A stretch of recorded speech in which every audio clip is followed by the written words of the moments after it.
Welcome back, everybody. Walter here at the workbench with a chip breaker conundrum. So, conventional Stanley chip breaker. You got the little Humpty Dumpty Dump, and you've got your flattened area underneath. Your edge only makes contact right up in the front. Modern day chip breaker, and this one actually has a bit more of a bend to it than some I've seen. It has a 25-degree angle. So,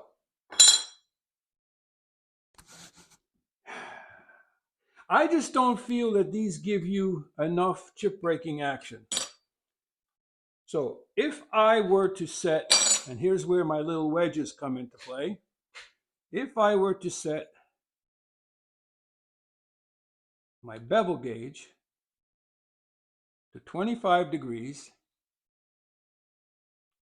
just like that.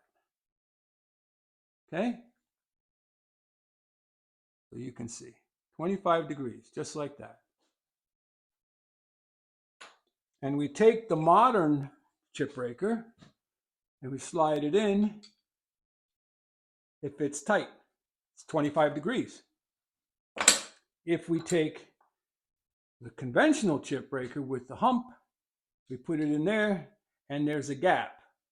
If I take the bevel gauge and open it up until that gap is gone,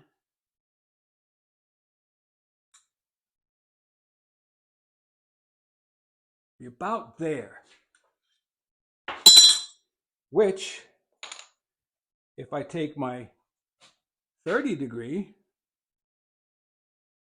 and slip it in there, you can see there is still more angle. So what I'm going to try, I may regret it, is I'm going to take this modern chip breaker and I am going to put it set at 35 degrees.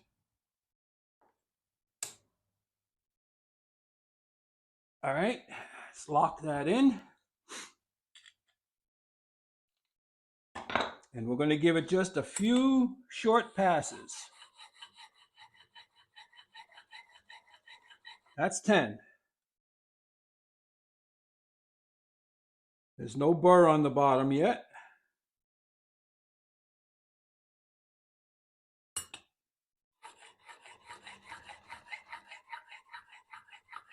I'm doing this dry just because I don't want to deal with the water.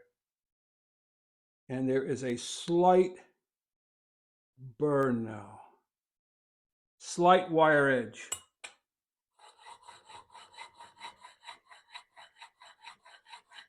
So there we go. All right. That's done.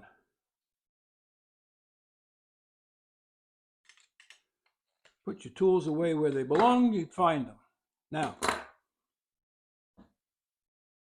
I'm just going to just knock that burr off. That's it. Now, you could polish this or you could strop it. I just want to knock the burr off.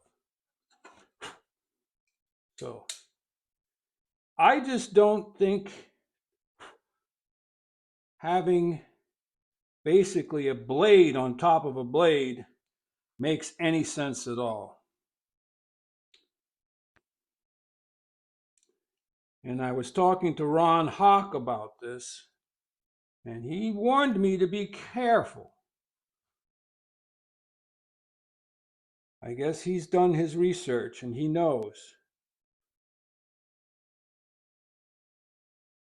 And I'm sure Ron Hawk and Tom Lie-Nielsen all came up in the same time when this research was being done. And that looks pretty good. There we go. All right. So Put it back in the plane.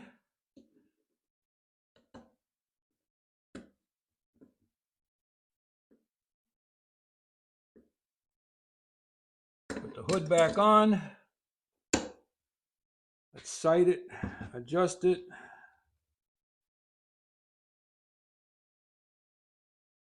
That's pretty close.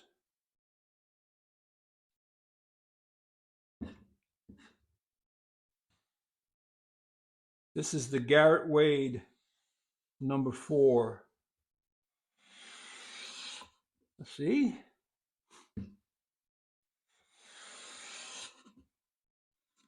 A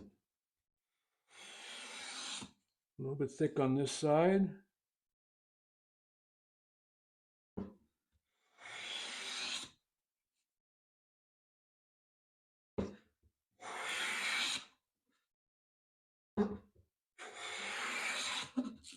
I don't know. I could be wrong. What do you think?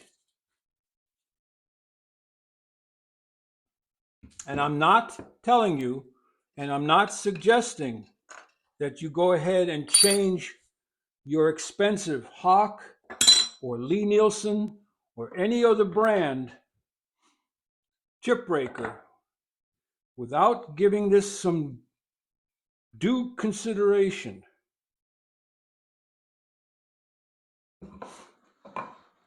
Let's take a wider piece of wood here and back it off, take a finer cut, a little bit of wax.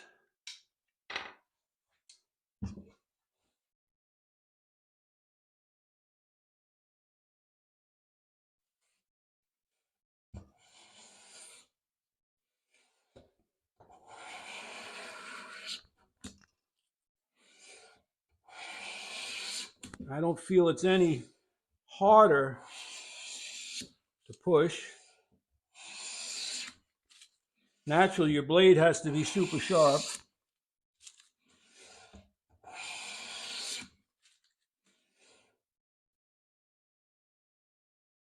So leave your thoughts in the comments section.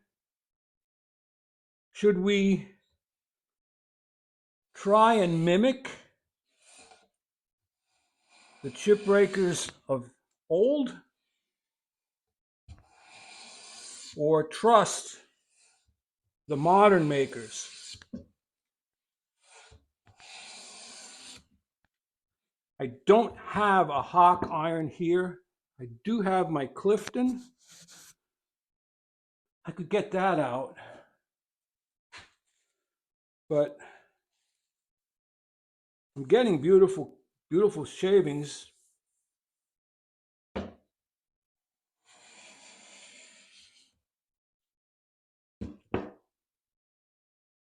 But I also get beautiful shavings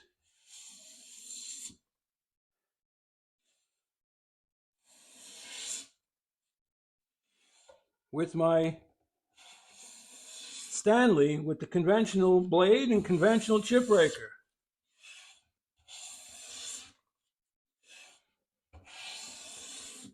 You know, I blame all of this on Stanley Tool Works. They had a good tool, they were making good tools, and then they dropped the ball. Head out to your shop. Let me know what you think. A little bit steeper angle or stay with the 25 degrees? Head out to your shop. Go make some shavings. Walter out.